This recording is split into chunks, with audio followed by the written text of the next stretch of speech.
Welcome to the Casting Across Fly Fishing Podcast. I'm Matthew of castingacross.com, where I explore the quarry and culture of fly fishing. Thank you for finding your way to the Casting Across Fly Fishing Podcast, no matter how you got here, whether it was on foot, by train, by horse, or by drift boat. Well, today we're going to be talking about it being cold out, because it's cold out. At present, where I sit, it's actually like 68 degrees, but outside of where I sit, it is 37, and my watch has little snowflake marks on the little temperature gauge that I have, which means that there is some sort of wintry mix or precipitation, at least in the forecast. In fact, this morning, I woke up to one of my children saying, "It snowed out, it snowed out, it snowed out." And I said, "It's the early part of November. You're crazy." And much to my surprise, I looked across the road at my neighbor's house, and there were, indeed, in the eaves, piles of snow. I went out to drive a couple hours later, and there was slush piled up on my windshield wipers. So it is that time of year. So whether you're listening to this live or you're listening to this in the middle of January, where the idea of a few snowflakes is novel and kind of cute, this is a podcast where we're going to be talking about some things to think about to prepare for these days. Because, and again, I'm totally okay with people who like to put the fly rod away December, January, February, maybe even March, because there are times where it just is not fun. You say, "No, it's fun all the time." And I've talked about this before, where it's okay to have different perspectives on fishing through the winter. It's okay to do it and be totally hard about it and get out there and get after every fish. But I think you also have to appreciate there's sometimes where it's probably not the best thing for the fish, and it's probably not the best thing for you. So I'm okay with someone saying, "You know what, I've got other things I'm going to do in the wintertime. I'm going to tie flies. I'm going to read books. I'm going to sit by the fire. I'm going to polish my rod and reel collection and go to fly fishing shows." That's a completely fine thing to do. But then there's a lot of folks that like to just enjoy going out whenever they want to get out. I, for years, had the tradition of going out on certain days, the day after Thanksgiving, the first day of deer season in Pennsylvania. Always make sure you wear an orange hat for that activity. The New Year's Day, maybe New Year's Eve. These were days I would just like to go out because there's usually not that many people on the water, and it was a great way to kind of fit fishing into my kind of traditions of the year. So I spent a lot of time fishing in the winter, especially where I lived in Pennsylvania. I fished on a lot of spring creeks, so the water was flowing fine and the fish were feeding fine.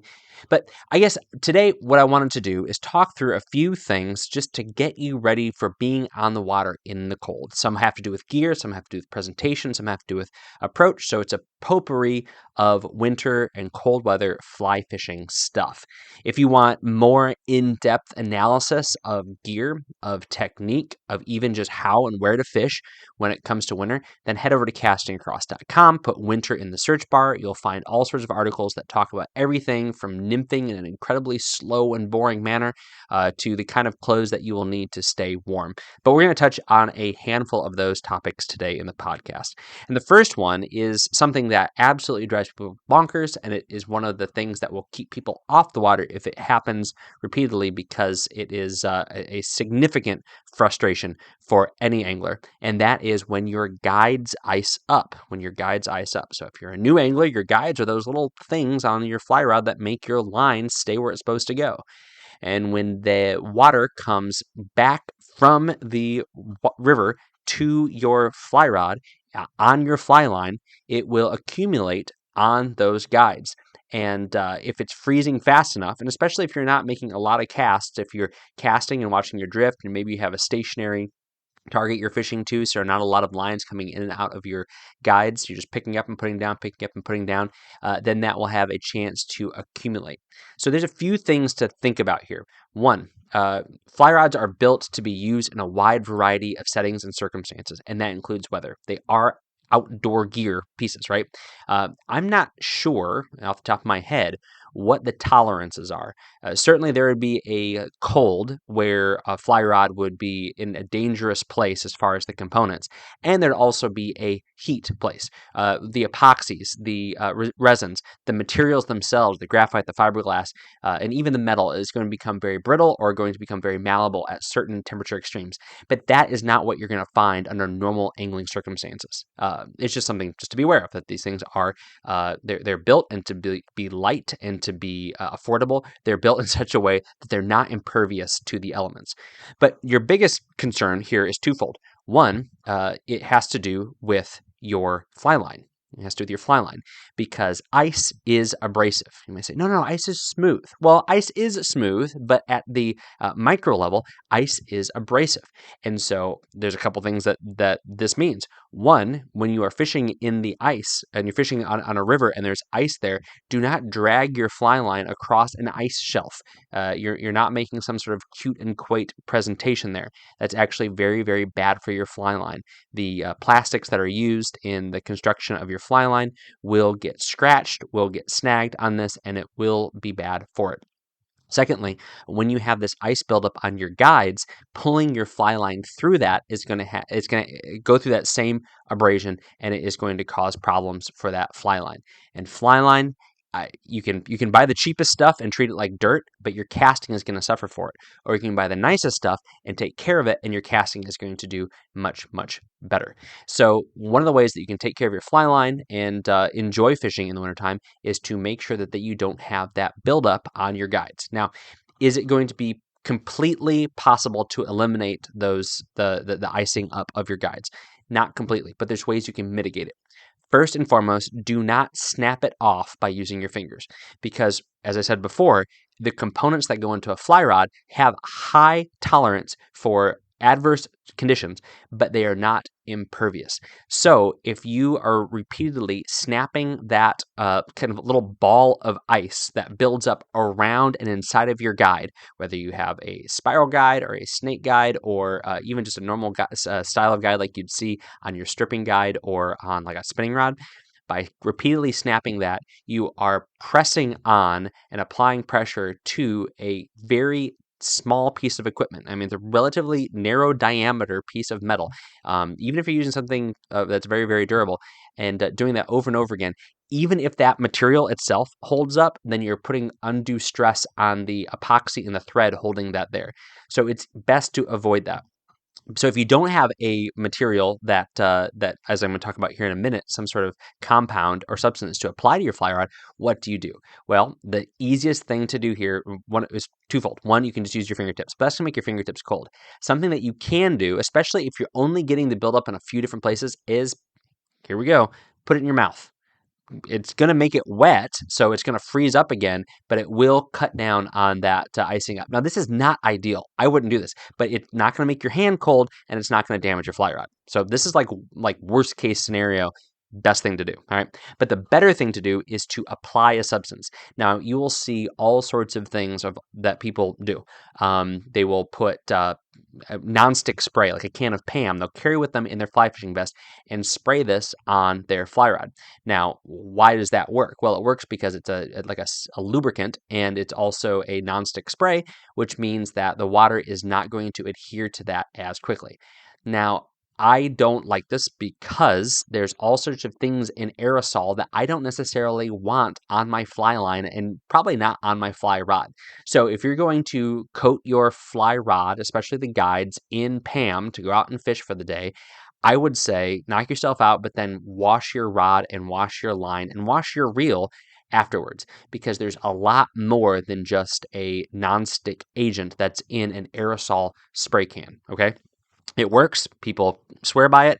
I just don't want that stuff building up on my fly line, because fly line is not perfectly smooth. In fact, a lot of the nicer fly lines today have a texture to them, which helps cut down on the friction as they move through your guides and through your fly rod. But consequently, that means that things that are really small, like a aerosol lubricant, it can get all over that and clog it up and cause it to adhere to well, not immediately, but eventually not the non-stick agent, but the other things that are in the aerosol will cause it to stick to stuff later on. So I would say wash it, wash it, wash it. But you can also avoid this altogether by doing something much better. Some people use chapstick, but for only a few more dollars, you can get a product from the good people at Loon Outdoors called Stanley's Ice Off Paste, $7.50. So I don't always name drop particular products on this part of the podcast. Of course, every week, and this week is not any different. I'll mention a product or a thing by name.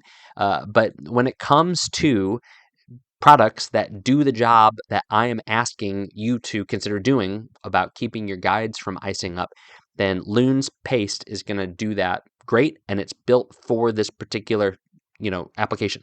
Chapstick may be half the price, but it's not built for this. So again, if you want to save a couple bucks and put some other chemicals on your rod that you are unfamiliar with, then knock yourself out. Now, to be fair, if you're putting it on your lips, it's probably okay to put on your fly rod.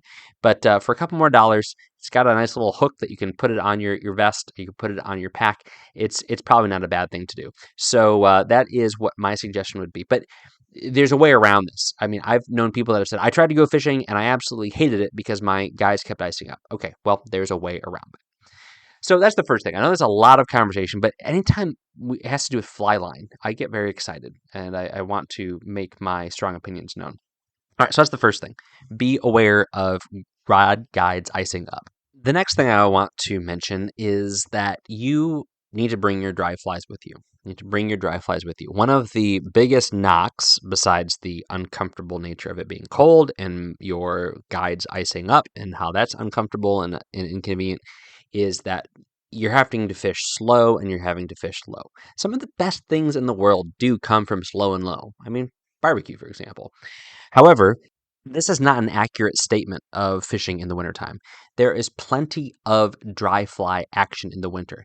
In fact, you can almost have a better grasp on when the fish are going to be rising in the wintertime than you can in other seasons. It's almost the inverse of what you see in the summer. Now, this isn't true in every water body. It isn't true in every month of the winter. It's not true in every region even.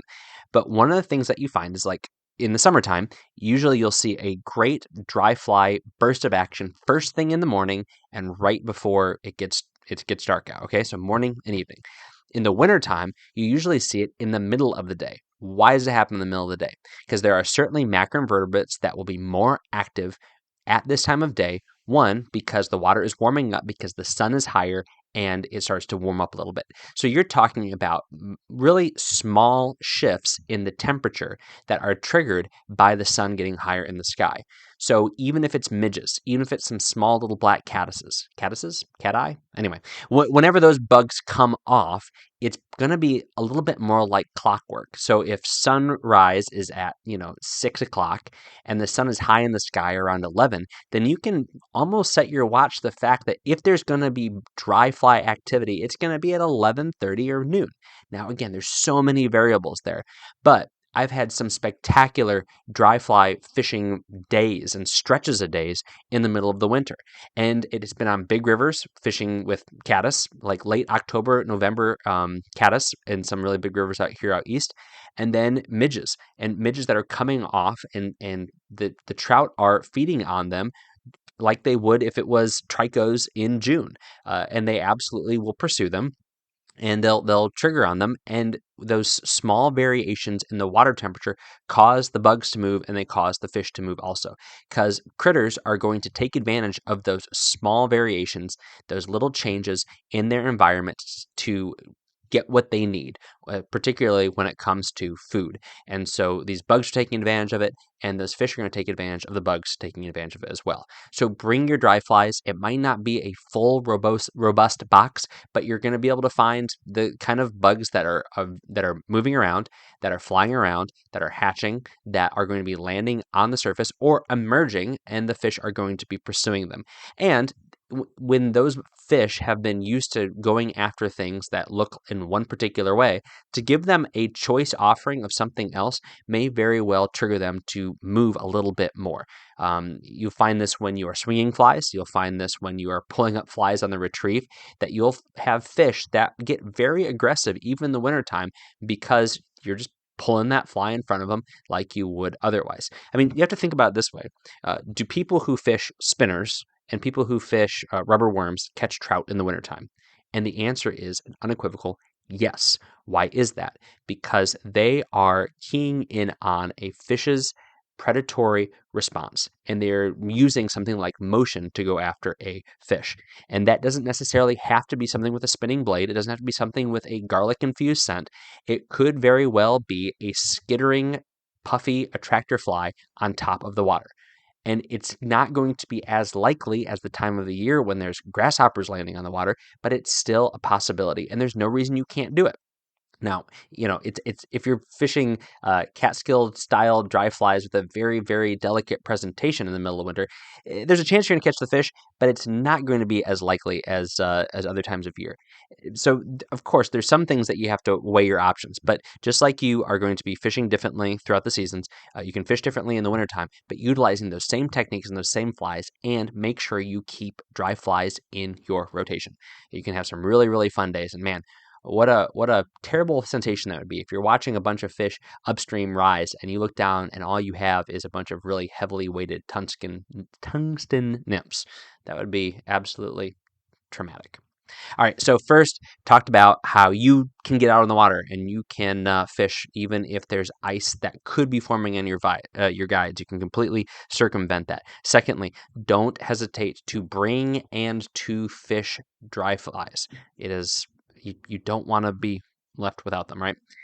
Third thing is your footwear. Okay, so I'm talking about some of the things that I talk about all season long, but they have particular applications different times of year.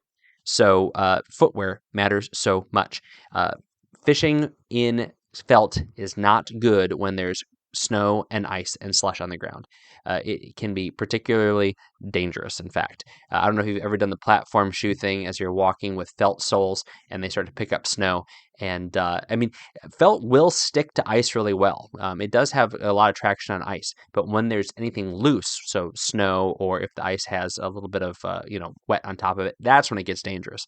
So this is where studs and super aggressive studs are going to be your best friend. The kind of spikes that people use when they're fishing jetties, the kind of spikes that people use when they are walking on ice to get out to their ice fishing shanty, or and this is the one that you've known if you've been on DIY message boards for fly fishing gear.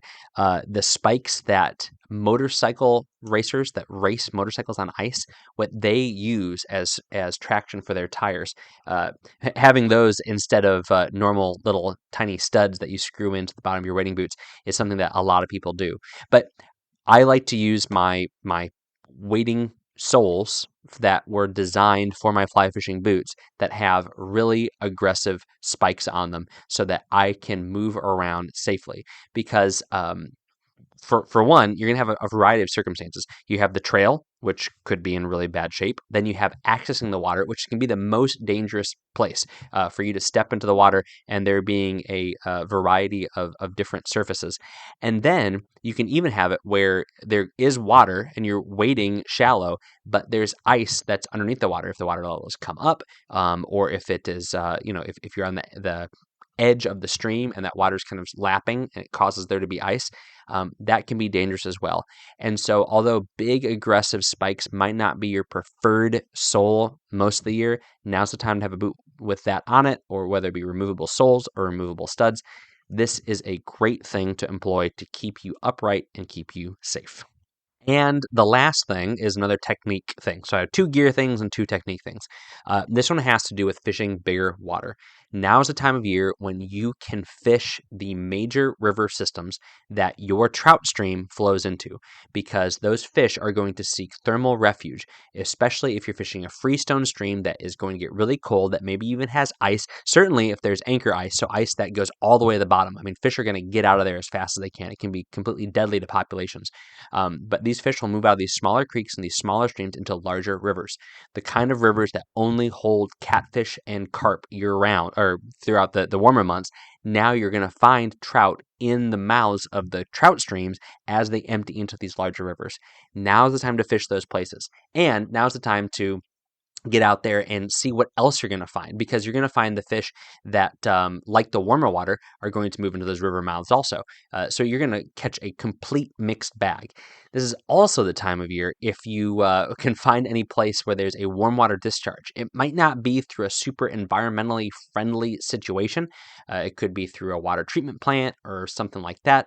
But you go to those spots and you're going to find all sorts of fish. So this is kind of branching outside of trout, but it's the same kind of mentality. You're going to find fish in different places at this time of year. As it starts to get cold, those fish are going to drop down the river systems. Some species do this more often than others. You find brown trout that do this a lot, but you'll see it too with brookies and rainbows. But they'll drop down those river systems, find their way into the larger body of water where they have more space to move around, where they're going to have a little bit of thermal refuge, and you're going to be able to fish in places where you don't get to fish spring, summer, and fall in the winter, which can be a little bit fun. You have a nice, maybe wide open cast where you're used to fishing in smaller rivers. You're able to get out in your canoe and do that. Just make sure you're fishing safely if you're canoeing in the cold weather. But that's just another way to mix up your fishing, and maybe even do it in a way that encourages you to get out and try something new. So 4 quick bits of advice and encouragement that really ought to just let you know that you can go out there and do this time of year. You can go out there and fish, even for trout this time of year. It doesn't have to be through the ice. It's in spite of the ice.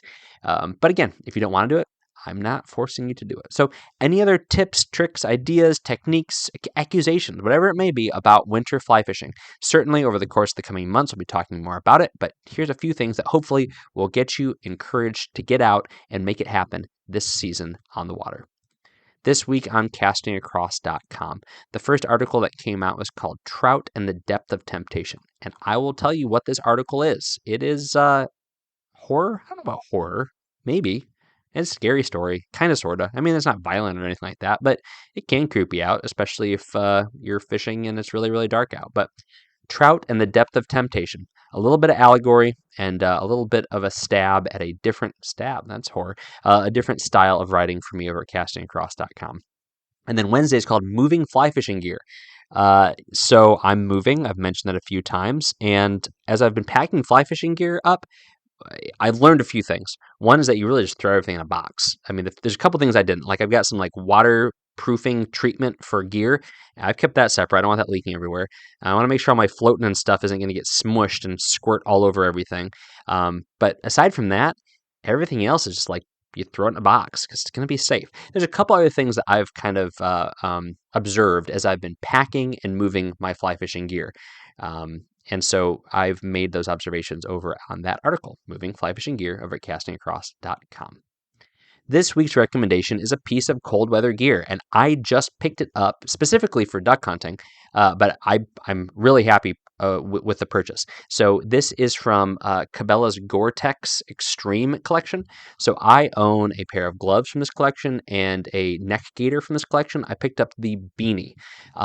They are incredibly warm, like walking around the house, just wearing around like a goofball for 15 minutes, my head got hot.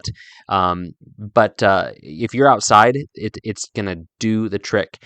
And it is not a flattering cut. That's to say, this is not going to be the kind of hat that you wear out and around. I mean, it comes right over your eyebrows, and then it cuts down kind of in front of your ear, and then goes down to the back of your neck. I mean, kind of look like a character in Monty Python and the Holy Grail wearing this thing. It comes in a couple different camo patterns. There's a very inoffensive. The True Timber makes a strata pattern, which is kind of like a digital camo, if you will. Very unoffensive, even if you're not a camo person. But this would be a spectacular hat to wear because you put this thing on and you put a pair of sunglasses on. And you basically have full protection from your nose up from the elements. It's windproof, it's waterproof, and it's going to keep you super warm. And the cool thing about it, I don't think it even touts it on the website, is that you can flip up. It has a seam that kind of runs over your ears and around the base of your skull, that you could flip up that bottom portion if you want a little bit of ventilation or you don't want your ears covered up. I actually have to say that unless it's incredibly cold, I do not like having my ears covered up because I like to be able to hear what's around me. So definitely check this out. I'll put a link to the Cabela's Gore-Tex Extreme beanie on this podcast show notes over at castingacross.com. Thanks for listening to the Casting Across Fly Fishing podcast. Please subscribe to your favorite podcast app and rate the podcast on iTunes. Then head over to castingacross.com for 3 posts a week on the people, places, and things that go into the pursuit of fish.